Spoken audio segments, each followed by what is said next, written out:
महादेव, यदि आप मेरी तपस्या से प्रसन्न हैं तो मुझे अमरता का वरदान दीजिए।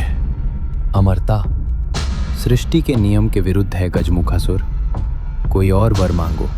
तो मुझे ऐसा वरदान दीजिए कि कोई अस्त्र, कोई शस्त्र मेरा वध न कर सके और मां की कोख से जन्मा कोई भी प्राणी, चाहे देव हो या असुर, मेरा अंत न कर सके। तथास्तु। पर याद रखना, अहंकार ही विनाश का कारण बनता है। अब मैं अजय हूं।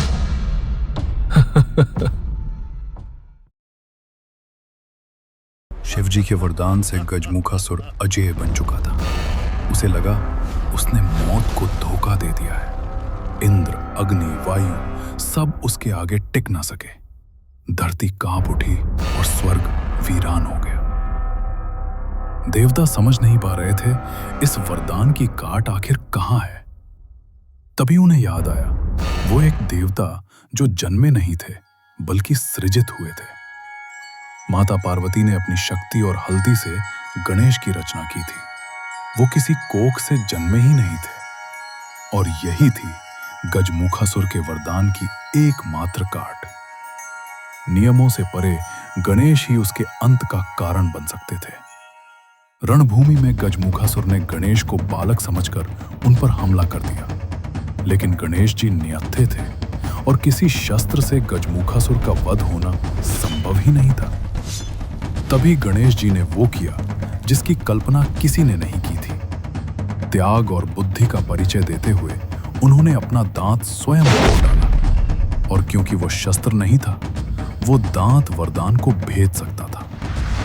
जैसे ही दांत गजमुखासुर को लगा, उसकी सारी मायावी शक्तियां नष्ट हो गईं। वो विशाल असुर सिकुड़ता गया, कांपता गया और अंत में एक छोटा सा मूषक बन गया।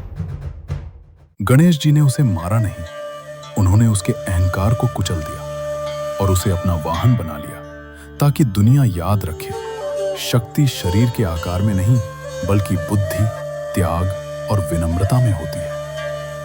उस दिन से गजमुखासुर मूषकराज बन गया और गणेश जी कहलाए एक दंत। लेकिन क्या आपको पता है, गणेश जी ने सिर्फ चतुराई से पूरी पृथ्वी की परिक्रमा कर ली थी, और उस दौड़ में कार्तिकेय क्यों हार गए? जानने के लिए सब्सक्राइब करें पुराना कथा। अगली कथा बहुत खास है।